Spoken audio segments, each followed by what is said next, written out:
What's up, everybody? I'm Casey, and you're watching Watch a Few Movies, Take a Few Notes.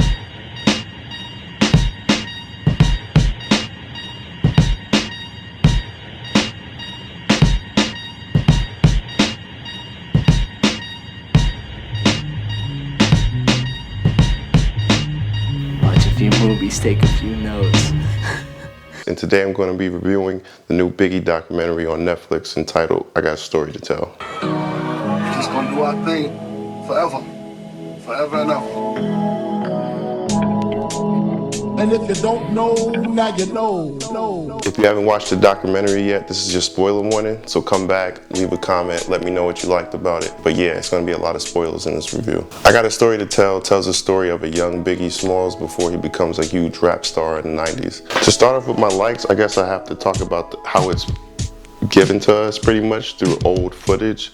I just think that's dope from a nostalgia standpoint to see like the old 90s camera everywhere you go with the little date at the bottom, because it's just so outdated. That's like one of the cool things about how it looks, because you're given to it by just footage from his best friend, Biggie's best friend D-Rock, pretty much tapes while they're on tour. And I think that's pretty cool. You get to see like the behind the scenes stuff where they're on tour, and you see like how young they were, like the little Kims, the little C's. You know, he really took them with him. You know, he wasn't lying when he was like, these are my best friends. In the documentary, he said, these are my friends. So, you know, he pretty much took them from the streets and they were able to travel. So you get to see like the behind the scenes stuff with that. And I think that's pretty dope, because it shows not only the cool footage, but it shows like the cool side of him, that he was, you know, even thought of them to be like, come on the road with me. And then eventually turned them into a rap group of their own. So just like when you see some of the footage, you see how close they were and that tight bond that they had. One of the things I liked about this documentary was that you got to see some of his influences. Like he had a jazz musician that lived not too far from him, and he used to, you know, take him out, teach him about different music, kind of, you know, trying to hone Biggie into a jazz musician, which is funny. I never heard of that. You know, he was teaching him about different artists, taking him to the museum, the MoMA in Brooklyn. And it was just cool to see him talk about all the other influences that come into Biggie's music, and that was something, you know, new that we had never known about. Also, the trips to Jamaica, you know, is really prominent. They talk, Biggie's mother talks a lot about how much he loved it because they pretty much spoiled him, you know, and coming from a Caribbean background, I can see like taking those trips, you know, to another country is very different from a kid from an inner city. So that was pretty dope. And the relationship Biggie had with his Uncle Dave, was cool, because he would take him to like, you know, little clubs in Jamaica or whatever like that, and he wanted him to be in his crew once he blew up. So he kind of always knew from a young kid that, you know, I'm gonna make it. Seeing those influences in the movie, it really makes you look at his music a little differently.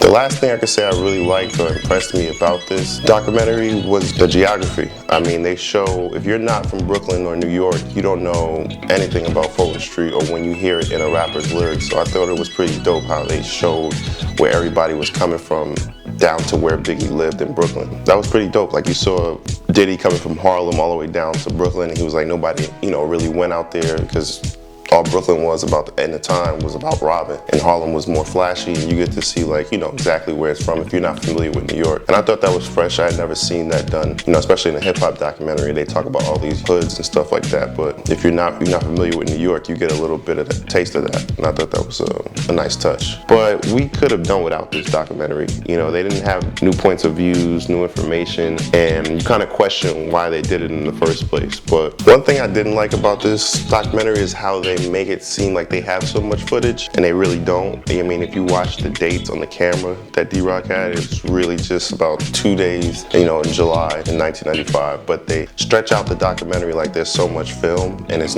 really not. So there's not, the lack of new information or film that they had was let down. Also, one of the reasons I hate when they do, you know, Biggie documentaries is that they always leave out other relationships he had with other rappers or other females. So number one constant is that you'll never hear from Lil' Kim. You know, they always cut out her part. And I think it's real, you know, shady, because she was a huge part of that Junior Mafia piece, and they always cut it out for whatever reason. My guess is that she's always had a shaky relationship with his mom, so they always pretty much leave her part of the story out. And I just thought that was another missed opportunity for another Biggie documentary. That was something they could have built on, and there's like snippets of Faith Evans, but I'm sure there was other people. Lastly, I know it's a Biggie documentary, but they cut out a huge portion of the West Coast, East Coast beef. You know, when they get down to like the 20-minute mark, then they start to talk about his friendship with Tupac and just how that escalated and pretty much was the cause of his untimely death. And I feel like they don't spend enough time talking about it and how important it was or how influential it was on that time period. Like, you don't get to see how they were feeling around that time and none of that stuff. And I just thought that was another missed opportunity. Like, I like the fact that they talked about his origin and his humble beginnings and stuff like that, but you never really get feeling he had once he got on, kind of. I mean, you got like snippets of it, and I feel like it was just, you know, incomplete overall.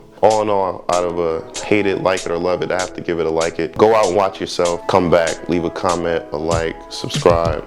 Let me know what you thought about it, what they could have added to make this better. And once again, I'm Casey. This is Watch a Few Movies, Take a Few Notes. I'm out.